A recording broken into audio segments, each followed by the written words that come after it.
Quick content warning this week. We're in the Old West, so it gets a little violent. Please check out the post on mythpodcast.com for more info. This week on Myths and Legends, it's the captivating story of Joaquin Murrieta, whose journey might leave you speechless and will definitely make you think. Then, on the Creature of the Week, it's a headless mule, which is about as threatening as it sounds.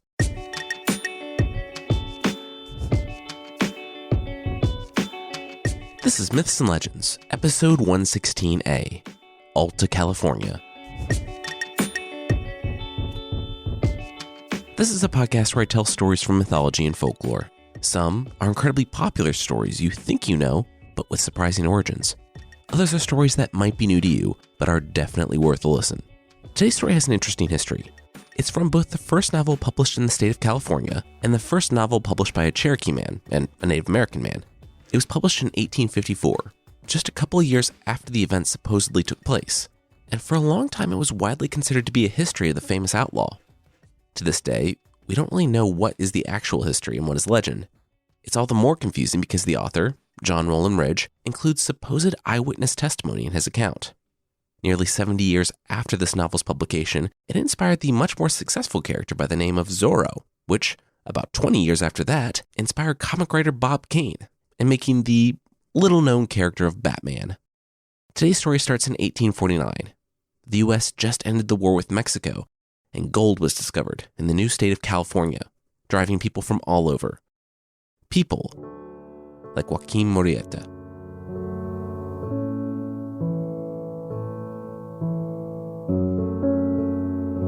Joaquin looked out across the fields, his fields, and smiled. This was America. He'd been raised in northern Mexico by loving parents that had been killed in the war. Despite everything, he pressed on and studied hard. He was already bright, but knew that intelligence without effort might as well be worse than having no intelligence in the first place. He wasn't proud or haughty, just quietly and consistently the top of his class. It was that same intelligence that drove him north. Mexico had lost the war with America. The Yankees had marched all the way to the capital, and with the treaty, the U.S. took Texas, New Mexico, Arizona, Nevada, Utah, and parts of Wyoming and Colorado. But Joaquin didn't care about any of those. He only cared about California. When the war ended, so did the Mexican government, and Joaquin found himself wanting something more than the chaos his country had become. As if compounding Mexico's problems, in 1848, the very same year that the U.S. took California, a carpenter wading through the American River of Coloma, California, discovered gold. The gold rush had begun. Of course, Joaquin knew what he had to do. The day he heard about the gold, he married the girl he loved all 17 years of his life, sold what little he had in the world, and traveled north. Now, 2 years later, he stood looking out across his own land. He took a deep breath. He'd spent an entire year in the mines when he first arrived, toiling endlessly, all the while saving what money he earned, not drinking or gambling it away. He found a plot on the edge of town and built a house himself while working 70 hours a week underground.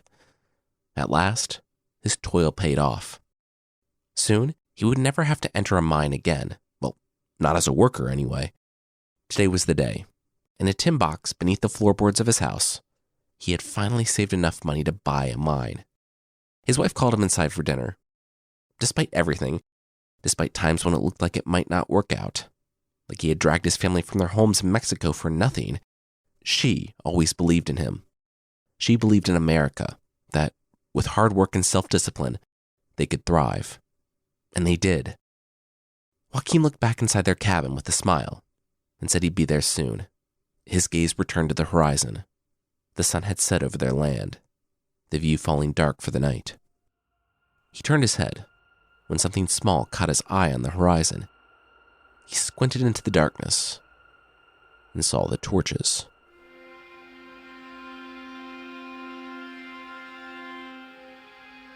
When Joaquin managed to free his hands the next morning, he kicked a leg loose from the table. He screamed out when he landed on his side. A rib was broken. The wincing cry woke his wife. She had been unconscious since they had left. He knew why they left him alive, too. They didn't like him. They didn't like working with him. Too many Mexicans had come north, they told him. If he knew what was good for him, he'd be gone by morning. Joaquin had laughed in their faces as the 6 of them stood on his front porch. He asked them if they had any idea who they were talking to. He had survived the war in Mexico. He'd survived the trip north. He'd lived in a land that hated him for nothing more than the color of his skin, and you know what? He was smarter. So no, they were right. They weren't going to have to work with him in the future, because he was going to buy the mine where they worked and fire them. This was America. There were laws here, and they needed to get off his property. At that moment, a rifle butt cracked against the back of his head, and all had gone black. When he awoke, they were inside. He pulled, but the rope only gripped tighter. He was hogtied on the ground. When one of the men heard him struggling, he came over and kicked him in the ribs, telling him to quiet down. The show was about to begin. They had his wife bound. She wasn't gagged, though. There wasn't anyone around for a mile or so. So there wasn't anyone to hear her screams. No one but Joaquin. All 6 men made him watch as they all took turns.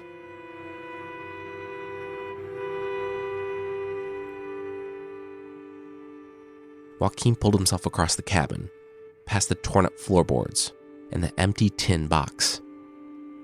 He dragged himself over to his wife, weeping and bleeding, and he held her.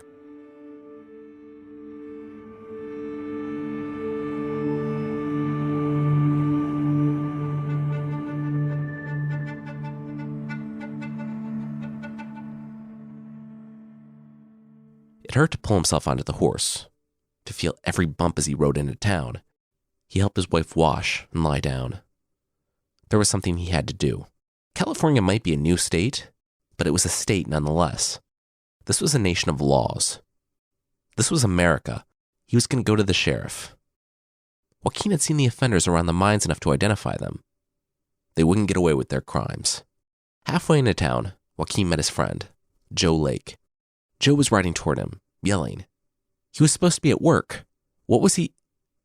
Joe stopped in his tracks. Joe was Joaquin's first friend. Back when Joaquin first came to America, Joe had helped him secure a job in the mines and negotiate a plot for the house.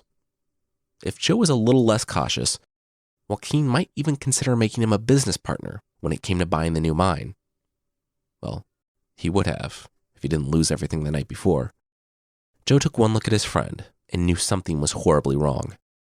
Through grunts, Joaquin explained the situation, and Joe agreed. They needed to tell someone. He rode next to his friend, making sure Joaquin didn't fall from his horse. His side seared, and even his breathing hurt. Painfully, he dismounted and limped inside the jail. He needed to see the sheriff, he said. The marshal. Anyone. Wait. The first face he saw was that of the deputy, smiling back at him. He had seen that same face smiling in the lamplight the night before. No. The deputy stood and asked exactly what he had to say to the sheriff, the marshal, anyone. Joaquin looked like he was in rough shape. What happened to him? Joe looked at Joaquin and then at the deputy. His own eyes widened in realization. He saw Joaquin's hand move to the knife in his pocket, and Joe grabbed his arm. He understood his friend wanted to, but he just couldn't. Joaquin felt his friend holding him back and knew that Joe was right. He stood up straight and looked the deputy square in the eyes. Nothing, Joaquin said through clenched teeth. Nothing happened to him. The deputy took a step forward and smiled even wider. Good. Now get out.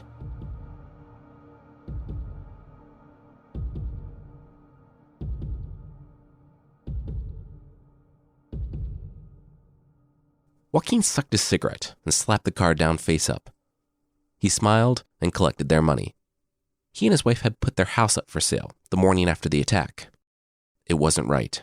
He shouldn't have to leave his home and his farm, everything he'd worked hard to achieve. But seeing the deputy that morning, knowing that there would be no recourse if, that is, when they came again, he didn't see any other choice. He put his farm up for sale and left as soon as he could. Joe was crestfallen, but he understood. Joaquin and his wife had to feel safe. He helped his friends load the wagon and put his hand on Joaquin's shoulder. He hoped to see his old friend again someday.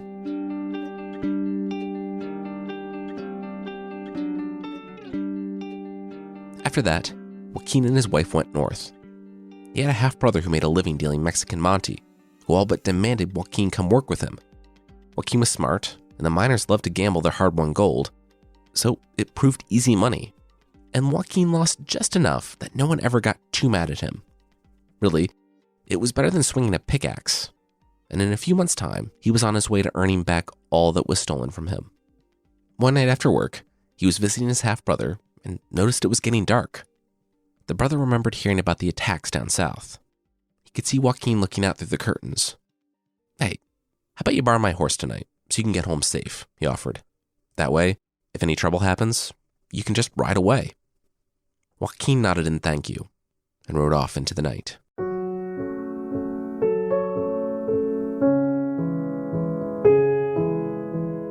At first it was a glance or two, then a word, then a shout. Soon, Joaquin was surrounded by a mob, demanding that he get down from the horse. Joaquin jerked his arm away and spurred the horse on, but 3 more men grabbed him and pulled him down. Staring down the barrel of a gun, he didn't move as they tied him to a tree, demanding to know where he got that horse. He said he didn't need to tell them anything. The man with the gun sighed and pulled out his whip. After they drew blood, Joaquin finally told them that the horse was his brother's. The ringleader shook his head and spat on the ground. No, it wasn't. That might have been where Joaquin got it, but it didn't belong to his brother. That horse was stolen. The man told some of the others to go get the brother. While they were gone, about a dozen others took turns whipping Joaquin. He clenched his jaw, bracing himself, his breathing loud with every crack. But he refused to give them the satisfaction of a scream. He took everything they gave, studying the face of each man in turn. Finally, his brother arrived. He was on his feet, but barely. His face was cut and bruised, and he struggled to speak as they paraded him past. Joaquin strained at his own ropes, yelling over the mob that he should tell them that the horse wasn't stolen. Tell them that he'd had the horse for years. This was a mistake. The brother heard and nodded. He opened his mouth just as the noose cinched around his neck. 2 men behind him hoisted him off his feet. Joaquin's screams were drowned out by the jeering crowd as he watched his brother's feet shake, waver, and relax. When he was dead, they cut the body down and left it there in a pile on the ground. Joaquin remained tied to the tree next to the corpse of his brother all night until a friend came out early the next morning and cut him loose. Together and in silence, they collected the body of Joaquin's half-brother. That night changed Joaquin.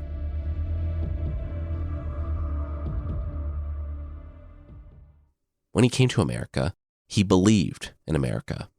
It was a country founded on the freedoms of the individual, where no matter where you came from, you could start a new life. A place with great freedom, and a place with laws to protect it. And a place where they had murdered his brother in the town square. There had been no trial, no judge. There was only hate. Maybe that horse had been stolen. Maybe they just didn't like seeing a man like Joaquin on a horse. He didn't know. What he did know was that the laws of this land would not protect him. First his wife, and now his brother. Joaquin was left to deal cards and handle drunk miners for his living. He had done everything right, but he had been rewarded with cruelty and hate. As he held his brother's body in his arms, he told himself that he wouldn't live like this. He couldn't. He wouldn't be scared anymore.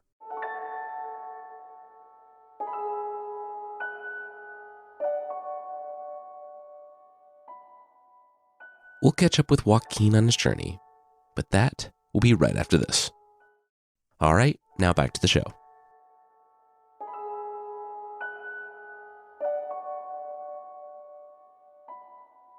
That horse you have, it isn't yours, the man heard from the side of the road.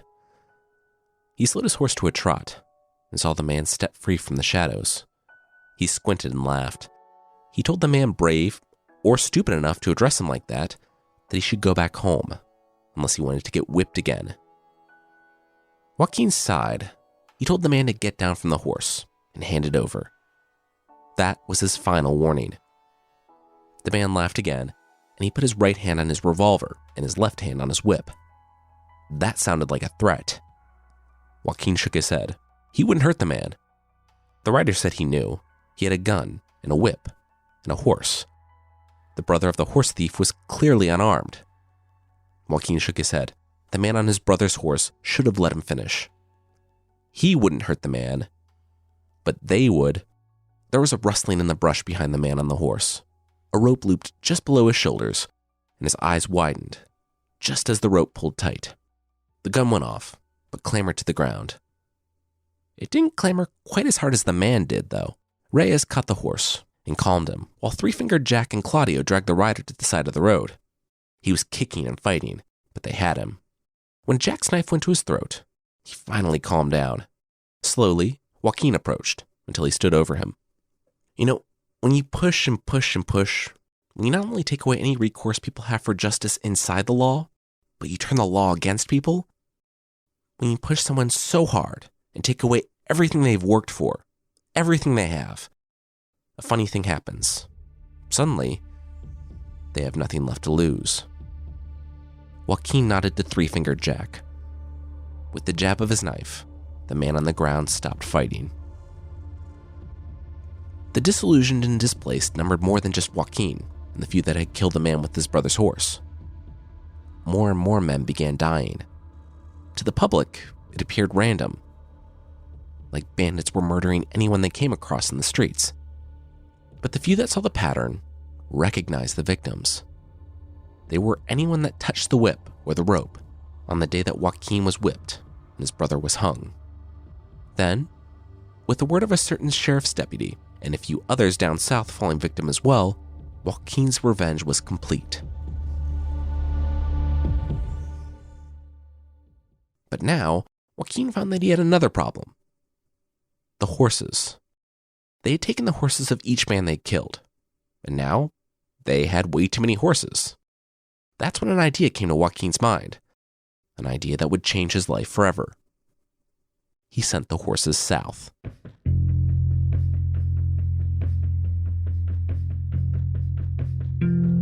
California was still barely a state, and the border with Mexico was literally nothing. It was just a wide expanse. If there was one place he didn't have to worry about people contacting the U.S. authorities, it was Mexico, right after finishing a war with and ceding a ton of land to the U.S. Joaquin, Reyes Feliz, Three-Fingered Jack, and others drove the horses south, and in days they were in Sonora, northern Mexico. Seeing as both Joaquin and Reyes were both Sonoran themselves, they quickly found someone willing to buy their horses, even giving the man a deal.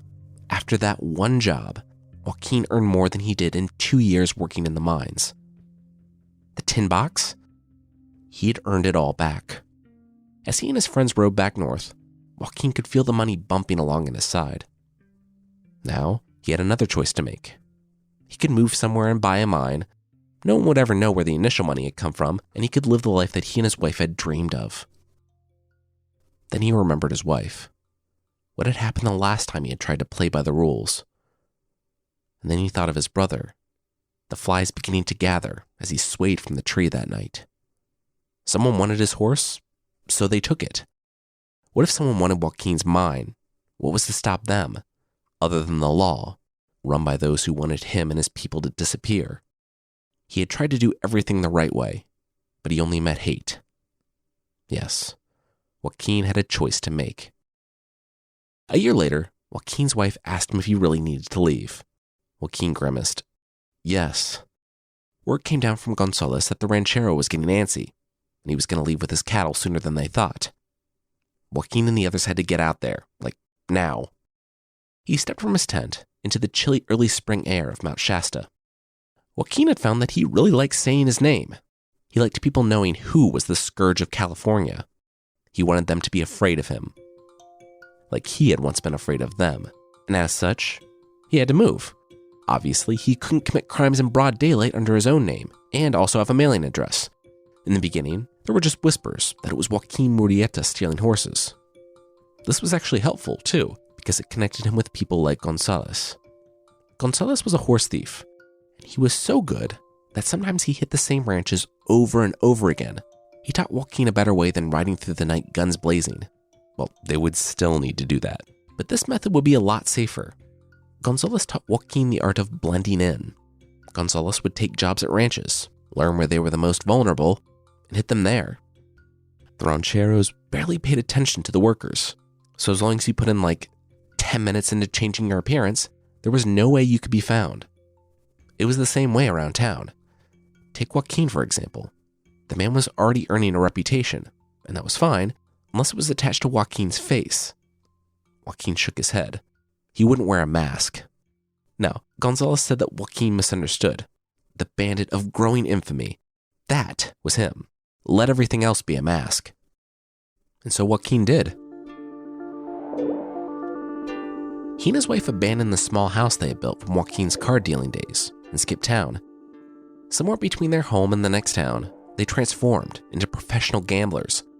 Horses disappeared and people died, but no one suspected the rich and extravagant couple that sauntered through town of getting their hands dirty. In the next town, they sought a humble position as a store clerk. In another, they begged. All the while, Gonzalez, Reyes, Manuel Garcia, Valenzuela, and others went with him. Three-Fingered Jack was running his own jobs downstate and just sending Joaquin and his band a cut. Or he didn't. It didn't really matter. He was terrifying, and they were just happy to have him away. Joaquin's group would rob people and drive the horses south. Just a little bit of the money would come back north to fund them as they went from place to place. But most of it stayed in Mexico, waiting for Joaquin's triumphal return, where he, his wife, and everyone who helped him would live like kings. Meanwhile, more people wanted in. Joaquin and his wife played dumb with anyone who wasn't Mexican, and soon their numbers swelled to over 70. One day, as Joaquin looked back on what had become a caravan, he knew that many people entering a town at once would draw too much attention. They camped in the wild for the night, and the next morning headed north, for Mount Shasta.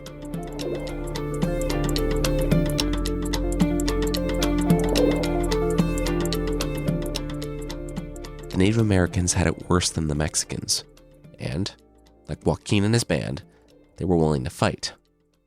Joaquin employed them for bigger jobs, and befriended them too. That's how he learned of Shasta. Joaquin paid the tribes in the area, and he and his band didn't have any problems. On the contrary, they had safety and a home. The only issue? It was out of the way. They couldn't simply steal some horses and see the men off to drive them south. It was a days-long ride to the richer ranches, which now meant that Joaquin had to be gone for weeks at a time. By now, his wife was tired of life on the road. She didn't have a problem with what they were doing. She had been hurt even more than her husband. But this just wasn't the life she wanted. Joaquin promised that this might be the one. This was a big one. 25 horses. This might be the one where they could move back to Mexico and put all of this behind them. All of this was very good news to her. She was tired of living in a tent, of being surrounded by criminals, of not being able to make a friend or use her own name for fear that the law might not be far off. But she believed her husband that it would soon all be over. It's what helped her get through those cold nights on Mount Shasta without him. She went to see him off, and 5 people rode up in the distance. 2 were Gonzalez and Reyes. She didn't recognize the other 3.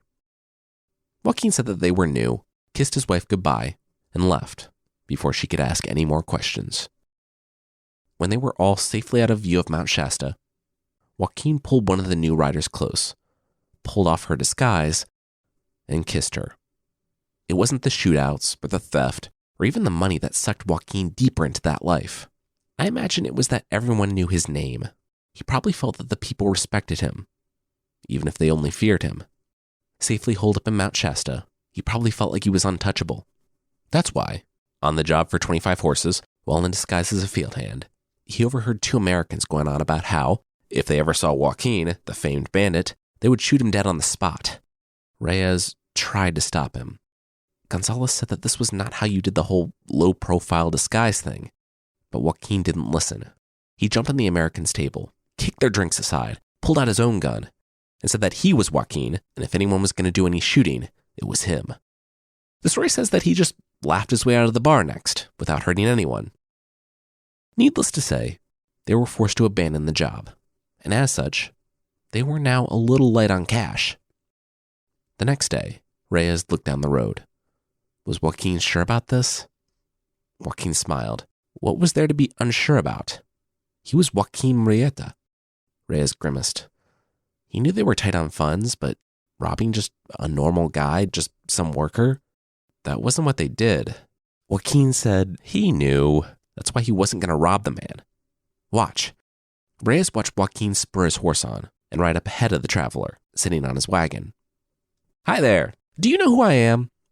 The man nervously looked around at the surrounding hills and brush. Of course you don't. I'm Joaquin Murrieta, and from the look of your terror, I can see that you have heard of me. Cool, this will go much faster. Am I a robber? Yes, I am. I do rob people. It's kind of my job. Am I a murderer? Sometimes. But let's get on to the most important question. Am I going to rob and murder you? Absolutely not.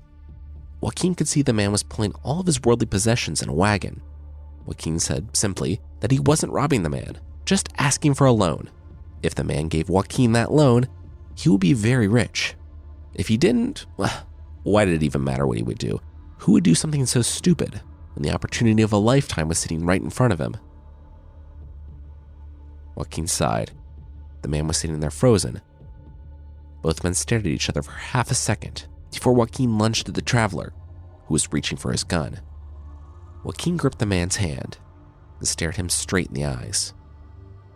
He was going to give him another chance. Joaquin was asking for a loan. He wasn't robbing the man. The traveler nodded, his eyes wide, and relaxed. So did Joaquin. The instant Joaquin's hand went away from his, though, it flew right back to the gun. Joaquin panicked. For months after this event, he would tell himself that it was automatic, that he didn't have a choice. Joaquin reached for the knife at his belt and, without hesitation, buried it in the man's neck. Blood sprayed out as the traveler dropped the gun by his feet. In seconds, he was unconscious, and in minutes, he was dead. Reyes, Gonzalez, and the others rode up to find Joaquin huddled over the man's possessions, covered in his blood. He had found the money he needed to continue on. He had found it in the man's tin box, hidden under the seat.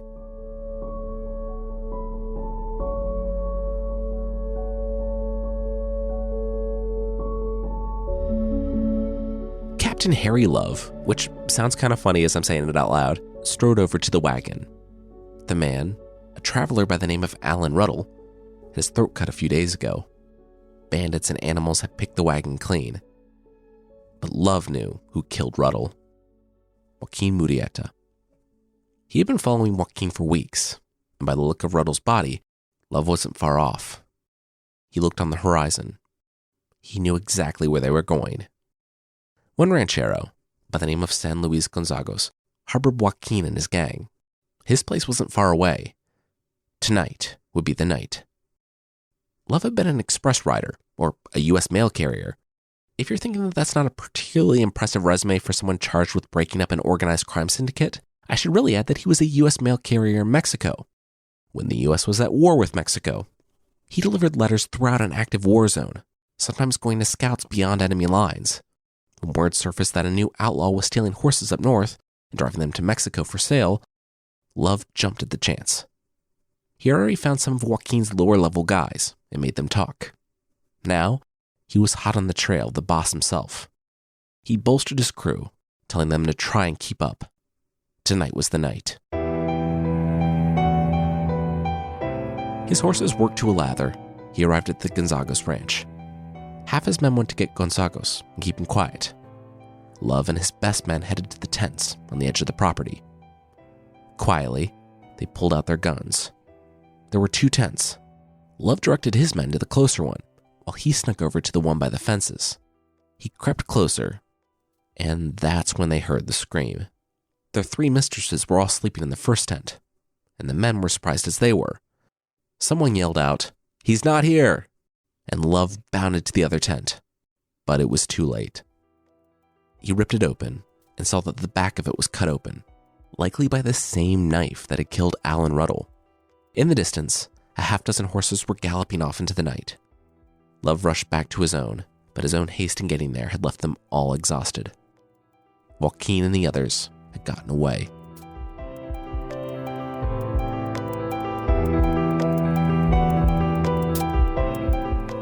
Interrogating the woman and Gonzagos, Love learned the target of their next raid, just as the raid was taking place.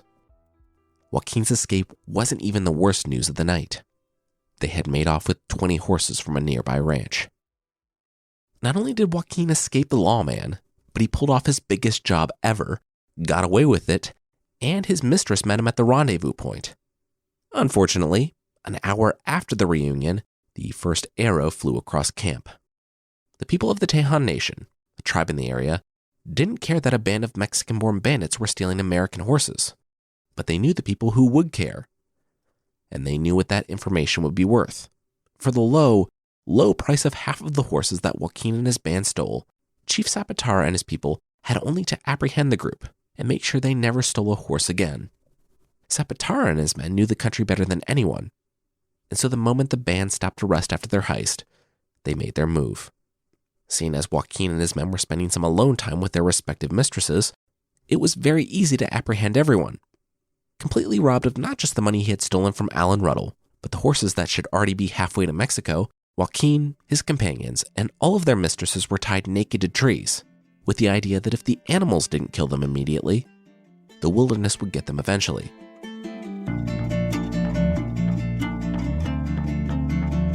But it was the 1850s, and Zapatara probably wasn't aware of the old trope, where if you tie up your adversary and leave him to die, assured that it will happen, it never actually happens. As soon as the Tejon warriors were gone, Joaquin started working on the ropes. 10 minutes and one scraped up back later, the ropes were severed, and the naked troop was well on its way.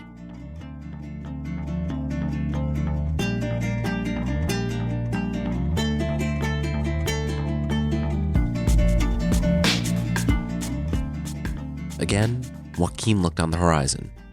It was a major setback, but they were alive. They were only a day's walk from Mountain Jim's place, another bandit friendly to Joaquin and his gang. The weather was warm that night, so they would be okay, as long as they didn't run into a mountain lion or a bear. Just then, Joaquin heard the bear. Joaquin heard the scream, and he actually ran toward it. It was coming from Reyes. He ran as fast as he could, but he still arrived too late. The bear was bounding off back in the woods with her cub, and Reyes was on the forest floor, bleeding and screaming. His body was torn and mangled, and his girlfriend held him. If Joaquin had possessed a gun, he would have put his friend out of his misery. But the only thing he could do was leave. If they stayed, they could all die, and it didn't look like Reyes would ever be able to walk again, let alone run from the law if it came to that. Reyes' girlfriend glared at Joaquin for even considering leaving him to die alone, but Reyes knew. It was hopeless now. They didn't know how far off Captain Love was. It could take days for him to die. Reyes told Joaquin and the others to go. He didn't want them to die on his account. Both men nodded to each other. Joaquin said goodbye to his friend and left. His girlfriend, however, refused to leave. If he was going to die, she was going to die with him. And so the group moved on without them both.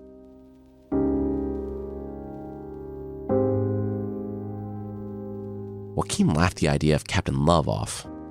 They had escaped. That is, until Gonzalez was picked up in a grocery store. Gonzagos, after it was revealed that he was hiding fugitives on his property, had given up their names and descriptions quite freely. And even though Gonzalez had forgotten being arrested years ago when Love was working down south, Love didn't forget him.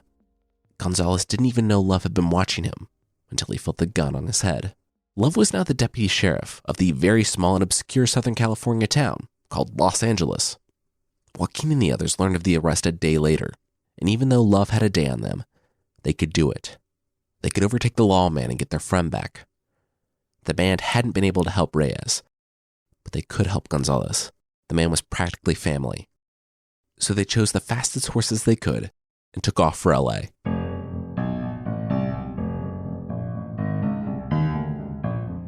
The horses were foaming, and the riders' spurs bloody.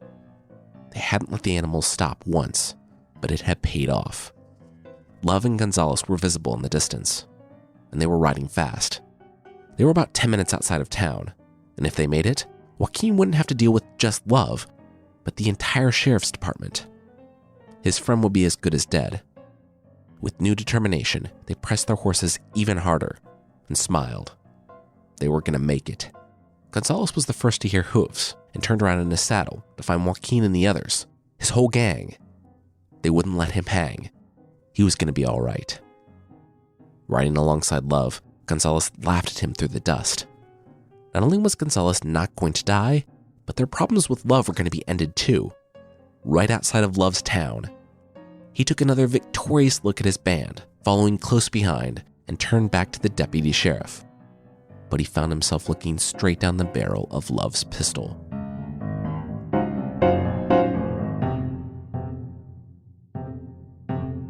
Love pulled the trigger.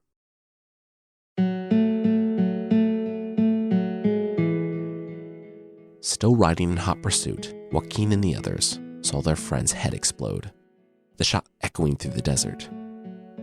No one could believe it. He killed him. Love didn't even watch the body fall from the horse. He just kept going. He knew the gang was going to overtake him. And killing Gonzalez was his only way out. He was right, too. As he kicked up dust riding into Los Angeles, Joaquin and the others slowed, stunned by the death of their friend. Joaquin saw Love getting away, and he spurred his horse on. But the creature wouldn't run. It was exhausted. Love had gotten away. They tried to coax their horses up to Gonzalez to retrieve his body, but Love didn't give them time for that. The alarm went up in Los Angeles, and, seeing as their horses wouldn't move, they had to escape on foot. Right now. As the men took off, Joaquin looked back briefly to the outline of Los Angeles and the body of his friend that he had to abandon in the street. He would be back. And he would do something about this Captain Love.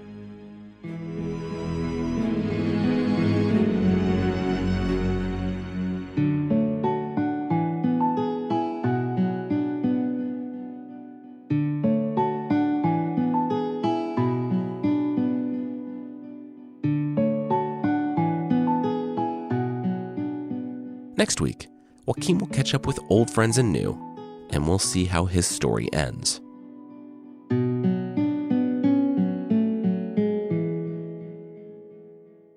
In lieu of other announcements, Fictional Season 3 premiered yesterday. If you haven't heard of Fictional, it's a podcast where we basically do what we do here, but with classical literature and amazing short stories. This week's is Second Variety by Philip K. Dick. It's set in an alternate future, where the US and Soviet Union are 6 years into a nuclear war that has devastated the planet. One side creates a technology that might just bring the costly war to an end, and the other discovers a horrible secret.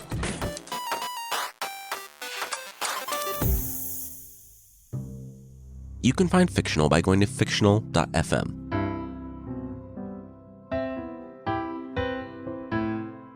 The creature this week is the headless mule from Brazilian folklore. The headless mule is exactly what it sounds like. A mule. That's headless. And it breathes fire, because sure. Now, I looked it up, and no, sadly, the headless mule does not breathe fire out of its neck hole. That would be too cool. It's like there's an invisible mule head, and the fire just comes from where the nostrils would be. Kind of a big letdown. The main way this creature comes into existence is when a woman and a priest sin together. The woman turns into a headless mule, and I could not find what the priest turned into. There are other versions that are way more lax on what constitutes a headless mule-worthy offense, but don't worry. As long as you don't sin whatsoever, you should be pretty safe. It isn't a full-time thing, either. It's like a werewolf, where every so often on a regular basis, the woman will turn into a headless mule and maybe terrorize the countryside, passing over the territory of 7 parishes and ending up back in the one where the sin was committed. Now, if you're thinking a headless mule, even a fire-breathing one, does not sound super scary, you're mostly right. If it sees you, it will follow you forever and try to trample you to death. So as opposed to running, you're advised to lay down in the street, covering your teeth, nails, and anything else shiny, lest they attract the beast's attention. It actually probably won't see you there because, I guess on account of it not having eyes, its eyesight is reportedly very bad. It can't be transmitted like a bite from a werewolf or a vampire, so no worries on a countryside full of headless mules. If you want to help out the poor woman, all you have to do is draw the donkey's blood with one pinprick. It will temporarily change into a very sweaty naked person, reeking of sulfur, with a bridle in their mouth. It's said that the woman usually marries the benefactor, and I'm sure it was because she was just so grateful and that they were such a good match. Not because that person, with possession of the bridle, can change her back into a fire-breathing headless mule whenever they feel like it. Nope, not at all.